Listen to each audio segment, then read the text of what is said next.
brought to you by Nova शुद्ध घी। जब जब खाए दिल खुश हो जाए, सदियों का नोवा शुद्ध देसी घी, सपना स्वस्थ भारत का। I love घी। स्वागत है आपका। आप देख रहे हैं क्राइम तक। मैं हूं अश्विनी सिंह। यूपी और दिल्ली से जुड़ा हुआ एक ऐसा केस है जो आपको सोचने पर मजबूर कर देगा। दरअसल यहाँ पर करता कोई और है, लेकिन भुगतान उसके बड़े भाई को करना पड़ता है। सऊदी अरब में रहकर एक लड़का काम कर रहा था। इसके बाद वो लौटता है अपने वतन। वहां पर वो चंडीगढ़ में रहकर काम कर रहा था। इसी दरमियान उसको एक लड़की से प्यार होता है और प्यार होने के बाद वो सोचता है कि ये दोनों घर बसा लेंगे। घर पर बताते हैं, लेकिन कोई राजी नहीं होता, जिसके बाद वो लड़की को लेकर फरार हो जाता है। दूसरी ओर लड़की के जो फादर होते हैं उन्हें बखूबी पता था और 2-3 दिन से लापता लड़की की तलाश करते वो दिल्ली से जाते हैं यूपी के बिजनौर में उस लड़के के घर जाते हैं, जहां पर तलाश करते हैं कि आखिर वो लड़का अपने घर पर है कि नहीं। तो पता चलता है कि वो घर पर नहीं है 2-3 दिन से। यानी एक और लड़का भी गायब था, दूसरी ओर लड़की भी गायब थी। और ये केस को लेकर अब पिता जो था वो कंफर्म हो चुका था कि लड़की उनकी फरार है और हो ना हो उस लड़के के साथ ही गई है। अब लड़के के बड़े भाई को बोलते हैं कि चलो तुम भी मेरे साथ और देखते हैं कि आखिर ये दोनों कहाँ गए हैं। इस पर आपको बता दें कि लड़का यानी बड़ा भाई चला तो जाता है, लेकिन वो कभी लौटकर वापस आता नहीं है। रास्ते में उसके साथ कुछ ऐसा होता है जिसके बाद उसकी डेड बॉडी उसके घर पहुंचती है। सभी ये एक दूसरे रिश्ते में आपको बता दें कि रिलेटिव होते हैं और इसके बाद इस तरह से एक मर्डर को अंजाम दिया गया था और इसके बाद से ही कातिल फरार चलता है। आखिर क्या था माजरा और क्यों एक लव स्टोरी इस तरह से इतने बड़े स्टेप लेती है कि वहां पर मर्डर इन्वॉल्व हो जाता है। आइए आपको इस वीडियो में पूरी कहानी बताते हैं। स्वागत है आपका। आप देख रहे हैं क्राइम तक। मैं हूं अश्विनी सिंह। स्क्रीन पर आपके एक तस्वीर चल रही होगी। ये तस्वीर है 24 साल के रिजवान की। रिजवान गुफरान का बड़ा भाई था। ये अपने भाई की तलाश में अपने मौसा के साथ गया था। उसे नहीं पता था कि मौसा उसे रास्ते में ले जाकर उसके साथ क्या करने वाले हैं।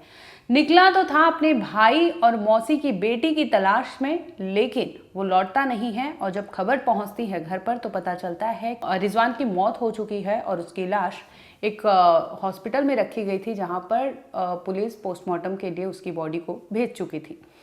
अब इस कहानी के बारे में बताएं आपको, इसके पहले बताते हैं कि आखिर ये फैमिली थी कैसी और किस तरह से ये एक दूसरे से जुड़े हुए थे। दरअसल आपको बता दें कि 2 बहनों का परिवार था। जो एक बहन है यानी अनीश कुरैशी, ये रहने वाले दिल्ली के जाप्तागंज के थे और यहीं पर इनकी बेटी और इनका परिवार रहा करता था। दूसरी ओर बिजनौर के नबीबाबाद के रहने वाले जो कीरतपुर मोहल्ला है, जारान बताया जा रहा है, यहाँ पर उसकी इनकी दूसरी बहन और उनका परिवार रहा करता था। जो बिजनौर में परिवार रहा करता था उसमें गुफरान और रिजवान 2 भाई थे और ये 2 भाई के साथ उनके मम्मी पापा वहाँ पर रहा करते थे।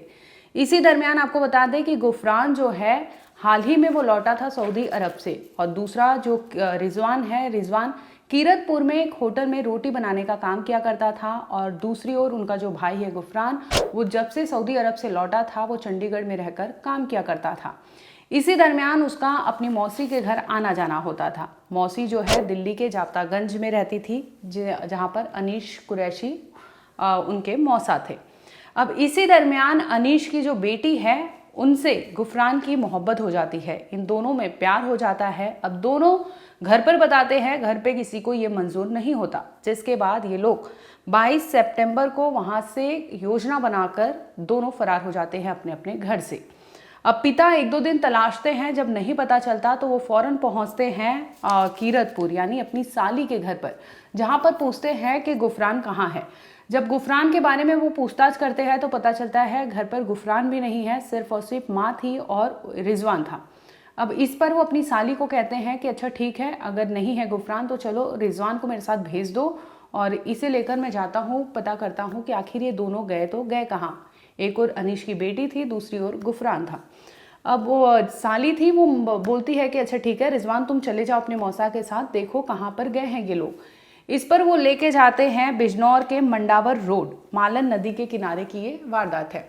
23 सितंबर यानी मंगलवार की रात जब ये लोग तलाशते जब पता चलता है कि गुफरान का कोई पता नहीं है, उनकी बेटी का भी कुछ पता नहीं चलता, इस पर जो बौखलाए अनीश हैं यानी बेटी का पिता जो होता है, वो इस कदर वो खुन्नस खाता है कि रिजवान पर वार करने लगता है। लगभग 15 से ज़्यादा बार वो उस लड़के पर वार करता है चाकू से। इसी दरमियान आपको बता दें कि कुछ राहगीर है वहाँ से गुजर रहे थे, उनकी नज़र पड़ती है क्योंकि रिजवान चीख रहा था, चिल्ला रहा था और वहीं पर उसके मौसा उसे वार कर रहे थे।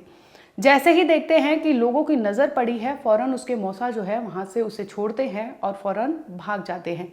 इस दरमियान अनीश अपना गाड़ी भी ले जाना भूल जाता है, जिसके बाद फ़ौरन सूचना पुलिस को दी जाती है। पुलिस मौके पर पहुंचती है और रिजवान को लहूलुहान हाल में पाती है। फ़ौरन उसे ले जाया जाता है अस्पताल, जहां पर डॉक्टर की टीम उसकी जांच करती है और उसे रेफ़र कर दिया जाता है। जब दूसरे अस्पताल में रेफ़र कर दिया जाता है, इसी दरमियान आपको बता दें कि उसकी रास्ते में ही मौत हो चुकी थी।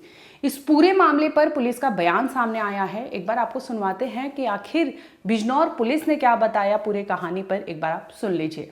23 सितंबर 2025 को थाना कोतवाली शहर पुलिस को ग्राम गजवाला अचपल में सड़क के किनारे धान के खेत में एक युवक घायल अवस्था में मिला और वहां पे कार खड़ी होने की भी सूचना प्राप्त हुई।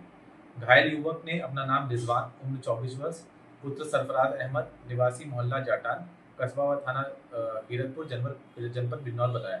घटना के संबंध में घायल युवक की माता की तहरीर के आधार पर थाना कोतवाली शहर बिजनौर पर हत्या के प्रयास का मुकदमा अनीश कुरैशी पुत्र खलील कुरैशी निवासी मोहल्ला जप्तागंज थाना नजीबाबाद बिजनौर के विरुद्ध पंजीकृत कराया गया।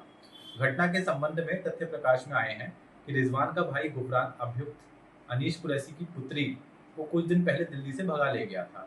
इसी बात से क्षुब्ध होकर आज अभियुक्त अनीश कुरैशी द्वारा रिजवान पर जान से मारने की नियत से चाकू से वार किए गए। घायल रिजवान को प्राथमिक उपचार हेतु जिला अस्पताल भेजा गया था, जहां से उसको मेरठ रेफर कर दिया गया था, जिसकी रास्ते में ही मृत्यु हो गई। आगे की वैधानिक कार्रवाई की जा रही है।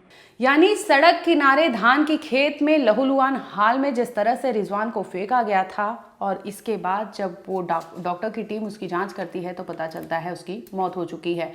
यानी अनीश यानी उसके मौसा जो थे, उन्होंने ही रिजवान को मारा था और सिर्फ इसलिए मारा था क्योंकि उसका भाई जो है गुफरान उनकी बेटी को लेकर फरार हो गया था। इसी वजह से उन्होंने एक हत्या को अंजाम दिया और खुद फरार हो गए।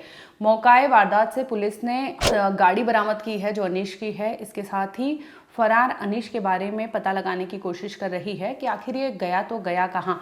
और दूसरी ओर आपको बता दें कि गुफरान और जो उसकी प्रेमिका थी वो दोनों भी अभी तक लापता है, दोनों की कोई खबर नहीं है। लेकिन एक मोहब्बत की खातिर एक भाई की जान चली गई। जब गुफरान को ये पता चला होगा या चलेगा तब उस पर क्या बीतेगी कि उसकी मोहब्बत की खातिर उसके भाई ने इस तरह से जान दे दी। उसे पता भी नहीं था कि उसकी गलती क्या है। गलती सिर्फ ये थी कि वो गुफरान का भाई था और वो गया था अपने भाई की तलाश करने, अपनी मौसी की बेटी की तलाश करने, यानी मौसेरी बहन को ढूंढ रहा था। इसी दरमियान उसके मौसा ही उसके कातिल निकलेंगे, ये कभी रिजवान ने सोचा नहीं होगा। वो निकला तो था अपने भाई और मौसेरी बहन को ढूंढने के लिए, लेकिन इस कदर वो सफ़ेद कफन ओढ़े घर पर लौटेगा ये उसकी माँ ने भी नहीं सोचा होगा।